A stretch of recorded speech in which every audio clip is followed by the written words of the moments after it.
வணக்கம் நண்பர்களே. கழுகு வானத்தின் எவ்வளோ உயர பறந்தாலும் இறைக்காக கீழே வந்து தான் தீரணும். அதே மாதிரி வாழ்க்கையில் ஒருத்தன் எவ்வளோ உயரம் மேலே போனாலும் அவன் கீழே வந்து தான் ஆகணும். அதே மாதிரி பாருங்கள், உயரமான மலை மேடுகளின் மீது ஏறினா கூட திரும்பி கீழே இறங்கி தான் வந்து ஆகணும். அதே மாதிரி தான் அமெரிக்கா ரொம்ப காலமாகவே உச்சத்தில் இருந்தாங்க. இப்போ அவங்க சரிவு நோக்கி சந்திச்சுக்கிட்டு இருக்காங்கன்னு தான் சொல்லலாம். ஏன்னா ட்ரம்ப்பு 2வது முறை அதிபராக வந்ததுலேருந்து கண்ணா பின்னான்னு வரிய எல்லா நாடுகளின் மீது போட்டு எல்லா நாடுகளையும் பகிச்சிக்கிட்டு இருக்காரு. அந்த வகையில் இந்தியாவுக்கு 50%, பிரேசிலுக்கு 50%, சீனாவுக்கு 30%, இப்படி ஒவ்வொரு நாடு மேலேயும் அதிகமான வரி விதித்ததுனால அந்த நாடுகள் புத்திசாலித்தனமாக ஒரு முடிவு எடுத்திருக்கிறாங்க.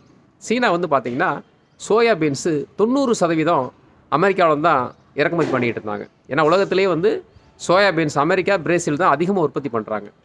அதில் கிட்டத்தட்ட பார்த்திங்கன்னா 90% சீனாவுக்கு தான் அமெரிக்கா அனுப்பிச்சிட்டு இருந்தாங்க. ஸோ இந்த டைமில் சீனா என்ன பண்ணிச்சுன்னா டக்குன்னு பிரேசிலுக்கு அவங்க பர்ச்சேஸை மாற்றிட்டாங்க.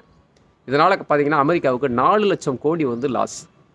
90% அமெரிக்காவில் வாங்கினதை அப்படியே 70% பிரேசிலுக்கு மாற்றிட்டு வெறும் 20% சீனா வாங்கிட்டு இருந்தாங்க. இப்போ 2 மாதமாக வெறும் 4% அமெரிக்காவில் வந்து வாங்குறாங்க. 90%க்கு மேலே பிரேசிலில் வாங்குறாங்க. ஏன்னா பிரேசில், சீனா, இந்தியா, ரஷ்யாலாம் பிரிக்ஸில் இணைவாக இருக்காங்க.